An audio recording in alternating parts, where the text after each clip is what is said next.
Un tiempo con Dios para meditar todo el día. Trabajemos en buscar la vida eterna. Y leemos en el Evangelio de Juan en el capítulo 6, versículo 27. Y dice la palabra de Dios: trabajad no por la comida que perece, sino por la comida que a vida eterna permanece, la cual el Hijo del Hombre os dará, porque a éste señaló Dios el Padre. Y al leer la Nueva Traducción Viviente dice de la siguiente manera, en el versículo 27 del mismo capítulo 6 del Evangelio de Juan: no se preocupen tanto por las cosas que se echan a perder, tal como la comida. Pongan su energía, todo su empeño en buscar la vida eterna que puede darles el Hijo del Hombre. Este es Jesucristo. Mira qué hermoso y qué explícito esta versión para poder poner este título, que trabajemos en buscar la vida eterna. En el versículo anterior vemos que estaban buscando a Jesús, pero realmente no estaban buscando a Jesús, estaban buscando era ser saciados. Dice el versículo 24 que cuando vio pues la gente que Jesús no estaba allí, ni sus discípulos, entraron en las barcas y fueron a Capernaum buscando a Jesús. Y era la pregunta: ¿por qué buscamos a Jesús? Pero nos damos cuenta que ellos no buscaban a Jesús, no lo buscaban a Él. Estaban buscando era qué podían obtener de Él. O más bien estaban buscando lo que podían obtener de Él, porque les había multiplicado el pan y los peces, los había alimentado y muchos otros milagros que ya Jesús había hecho, y ellos estaban buscando era eso, qué podían obtener, sin entender ni tener revelación de estas señales.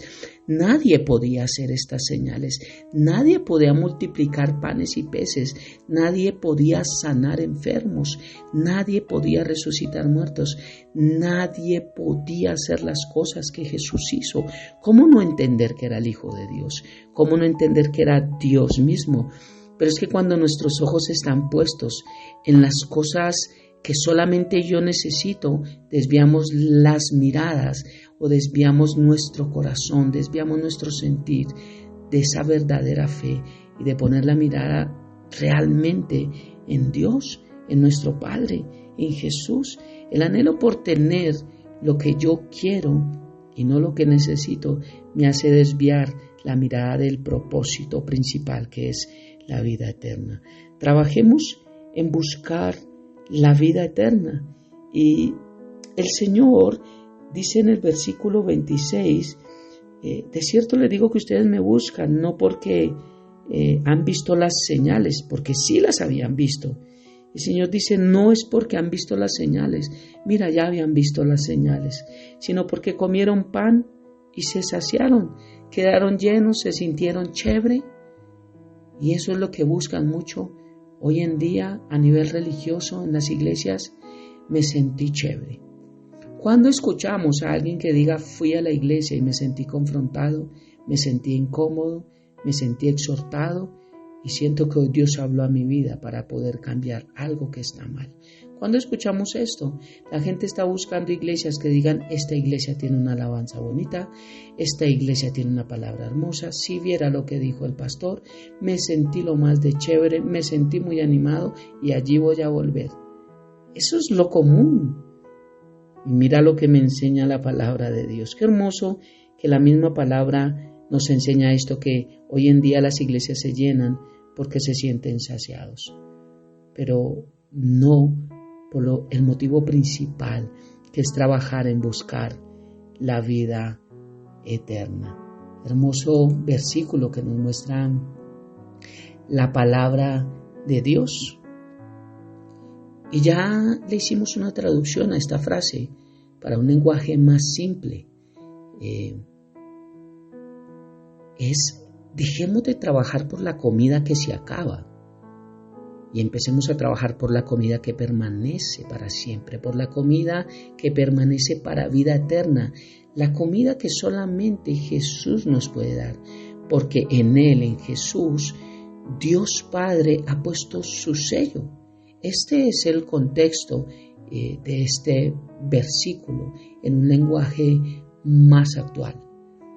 Necesitamos recordar que este es el mismo tipo de aproximación que nuestro Señor Jesús usó con la mujer samaritana.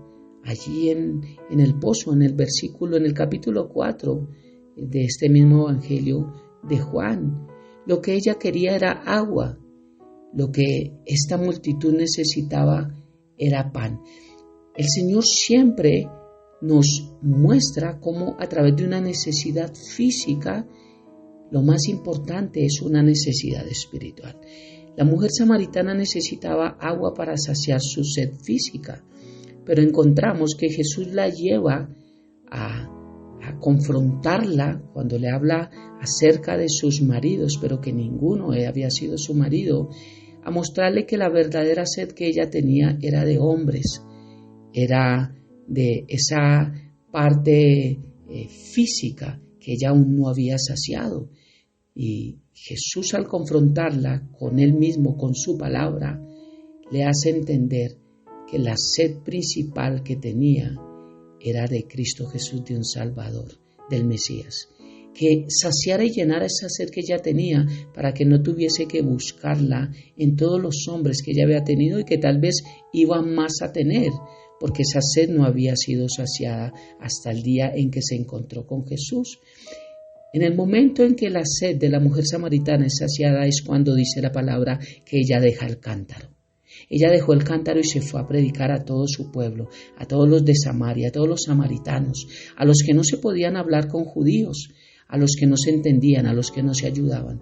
Allá fue a decir: un judío me mostró la realidad, un judío me habló y es un profeta y creo que es el Hijo de Dios.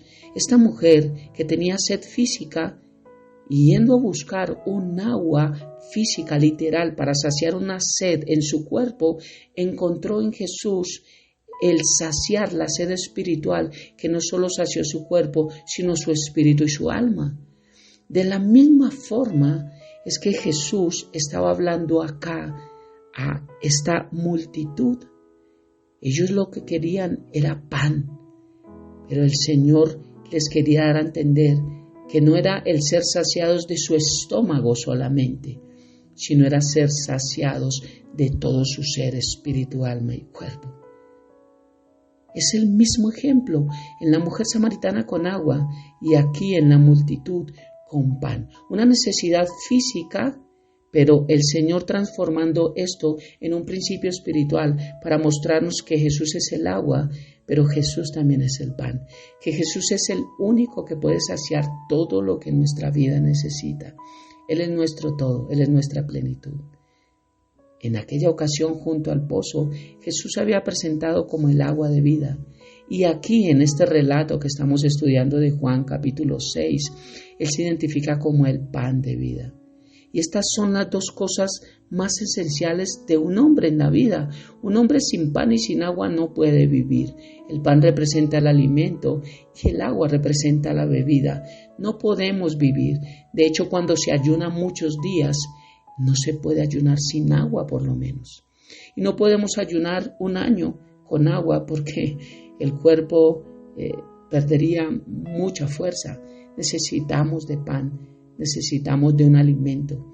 Mira cómo estas dos cosas tan esenciales, Dios la pone en un ejemplo y simbólicamente nos muestra cómo esto literal, un alimento físico, es necesario, cuanto más necesario es el alimento espiritual. Por eso es que Dios, Jesús aquí nos enseña a que trabajemos más por la vida eterna, por el agua espiritual, por el pan espiritual, que por lo físico. El pan y el agua son muy importantes para poder tener vida y el pan y el agua espiritual son importantes para mantener vida eterna. Pero recordemos que el pan y el agua son Jesús, es Jesús. Jesús es tanto el pan como el agua. Observemos que Él utilizó estos dos elementos como símbolos. La palabra, el verbo fue hecho carne, dice Juan 1:1. Y aquí es donde necesitamos pensar y cómo conocer a Dios, cómo saber más acerca de Dios. Y aquí nos lo está enseñando Jesús, el verbo, la palabra, el pan, es quien nos enseña, nos acerca a Dios Padre. Llega a donde nos encontramos y se comunica con nosotros de una manera en que podemos entender. Jesús dijo que Él era el agua y que de Él provenía el agua viva y Él la podía proveer. Dijo también que Él era el pan. Ahora nosotros sabemos qué es el agua y lo que es el pan. Es muy importante esto. Y después de entender esto, para concluir, reflexionemos en si hay vida eterna en nuestra vida, realmente. Él dijo en Juan 17:3, y esta es la vida eterna, que te conozcan a ti, el único Dios verdadero, y a Jesucristo, a quien has enviado. ¿Cuál es la verdadera vida eterna? Esto. Muchos conocen a Dios, pero Dios con D minúscula. El mundo entero tiene, y las religiones tienen a su Dios con D minúscula. Cada quien crea a su manera, cada quien crea a su forma, pero la palabra no la puedo cambiar. Y la palabra me enseña que la vida eterna está en conocer al único y verdadero Dios y a Jesucristo. No hay más. No hay más. Entonces la reflexión sería, ¿tenemos vida eterna? Más o menos, sí, no sé. No sé si soy salvo, un poquito. Algunos dicen, yo creo en Dios a mi manera. Y la Biblia me enseña que de esa manera nadie heredará el reino de los cielos. Hay una sola forma de llegar a la vida eterna, de llegar a Cristo, de realmente ser salvos, y es a través de Él, de Jesucristo. ¿Tienes vida eterna? Juan 3:16, de tal manera amó Dios al mundo que ha enviado a su Hijo unigénito para que todo aquel que en Él cree no se pierda, mas tenga vida eterna.